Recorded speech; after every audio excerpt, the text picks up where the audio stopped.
इफ्तेखार की जीवनी। इफ्तेखार अहमद शरीफ, जिन्हें उनके उपनाम इफ्तेखार या इफ्तिखार के नाम से व्यापक रूप से जाना जाता है, एक प्रमुख भारतीय अभिनेता थे जिन्होंने हिंदी सिनेमा पर अपनी अमिट छाप छोड़ी।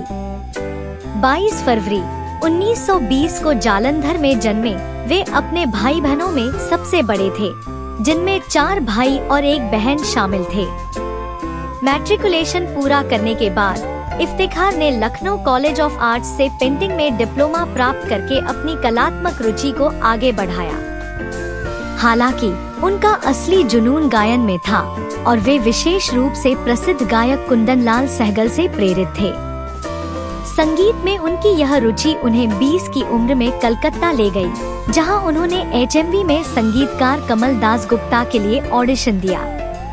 दिलचस्प बात यह है कि दास गुप्ता ने ही एक अभिनेता के रूप में इफ्तेखार की क्षमता को पहचाना और उन्हें MP प्रोडक्शंस के लिए अनुशंसित किया। इफ्तेखार का अभिनय करियर 1944 में आर्ट फिल्म्स कोलकाता द्वारा निर्मित उनकी पहली फिल्म तकरार से शुरू हुआ। हालांकि फिल्म उद्योग में उनका सफर चुनौतियों से भरा रहा। भारत के विभाजन के दौरान उनके माता पिता और भाई बहनों सहित उनके कई करीबी रिश्तेदार पाकिस्तान चले गए। हालांकि इफ्तेखार ने कलकत्ता में रहना पसंद किया, लेकिन व्यापक दंगों ने उन्हें अपनी पत्नी और बेटियों के साथ बॉम्बे में स्थानांतरित होने के लिए मजबूर कर दिया। बॉम्बे में इफ्तेखार को शुरुआती संघर्षों का सामना करना पड़ा, लेकिन अभिनेता अशोक कुमार की मदद से उन्हें सफलता मिली, जिनसे उनकी मुलाकात कलकत्ता में हुई थी। इस संबंध ने 1950 में बॉम्बे टॉकीज की फिल्म मुकद्दर में उनकी भूमिका को जन्म दिया, जिसने उनके शानदार करियर की शुरुआत की, जो 4 दशकों से ज्यादा तक चला और जिसमें 400 से ज्यादा फिल्में शामिल थी। एक अभिनेता के रूप में इफ्तेखार की बहुमुखी प्रतिभा उनके करियर के दौरान निभाई गई भूमिकाओं की विस्तृत श्रृंखला में स्पष्ट थी।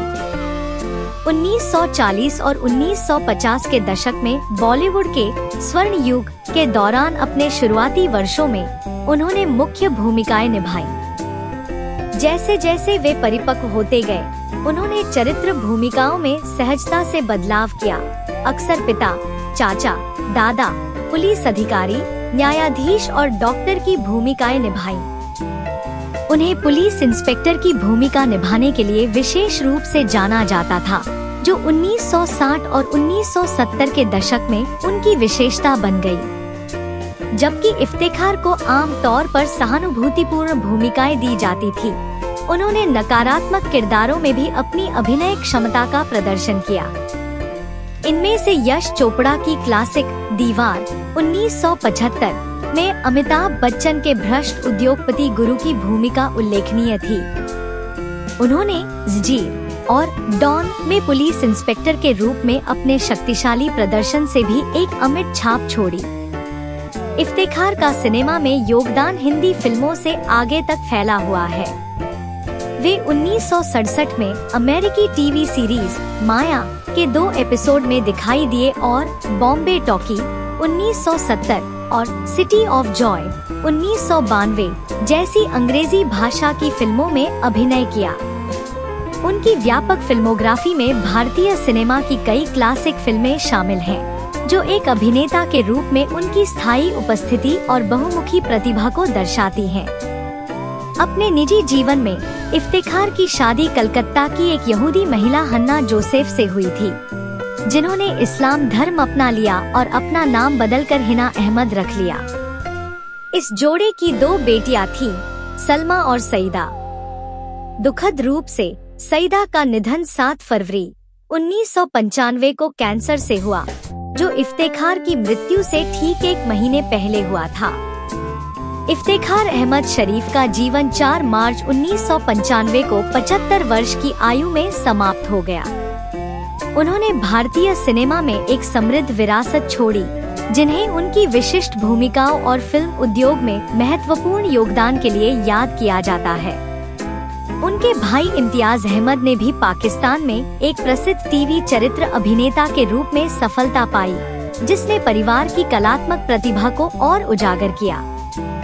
अंत में इफ्तिखार अहमद शरीफ का जीवन और करियर उनकी उल्लेखनीय प्रतिभा, अनुकूलनशीलता और भारतीय सिनेमा पर उनके स्थायी प्रभाव का प्रमाण है। जालंधर में अपनी साधारण शुरुआत से लेकर बॉलीवुड के सबसे पहचाने जाने वाले चरित्र अभिनेताओं में से एक बनने तक इफ्तिखार की यात्रा दृढ़ता और कलात्मक विकास की रही है। सहानुभूतिपूर्ण पिता से लेकर सख्त पुलिस अधिकारी और यहाँ तक कि खलनायक की भूमिकाएं निभाने की उनकी क्षमता ने एक अभिनेता के रूप में उनकी बहुमुखी प्रतिभा को दर्शाया। लगभग 5 दशकों में 400 से अधिक फिल्मों में इफ्तिखार की मौजूदगी उनकी निरंतरता और फिल्म निर्माताओं द्वारा उनकी क्षमताओं पर रखे गए भरोसे का प्रमाण है। शायद सबसे उल्लेखनीय बात यह है कि इफ्तिखार का करियर हिंदी सिनेमा के विकास के समानांतर ही रहा। उन्होंने उद्योग के स्वर्णिम युग में मुख्य भूमिकाओं से लेकर 20वीं सदी के उत्तरार्ध में बॉलीवुड को परिभाषित करने वाले कलाकारों की टुकड़ी का एक अभिन्न अंग बनने तक का सफर तय किया। प्रतिष्ठित अभिनेताओं के साथ उनके सहयोग और कई क्लासिक फिल्मों में उनकी उपस्थिति ने भारतीय फिल्म इतिहास के इतिहास में उनकी जगह सुनिश्चित की। अपने परिवार पर विभाजन के प्रभाव और अपनी बेटी को खोने सहित व्यक्तिगत चुनौतियों के बावजूद इफ्तिखार अपने जीवन के अंत तक अपने शिल्प के प्रति प्रतिबद्ध रहे। अंतर्राष्ट्रीय निर्माणों में उद्यम सहित सिनेमा में उनके योगदान ने उनकी व्यापक अपील और कौशल को प्रदर्शित किया। इफ्तिखार अहमद शरीफ की विरासत भारतीय सिनेमा को प्रभावित करती रहती है, जो चरित्र अभिनेताओं के लिए प्रेरणा का काम करती है और यह याद दिलाती है कि कुशल सहायक अभिनेता फिल्म निर्माण की कला में कितनी गहराई और समृद्धि लाते हैं। उनकी जीवन कहानी सिर्फ एक व्यक्ति के करियर का वृत्तांत नहीं है, बल्कि इतिहास के एक परिवर्तनकारी दौर के दौरान भारतीय सिनेमा के विकास, चुनौतियों और विजय का प्रतिबिंब है।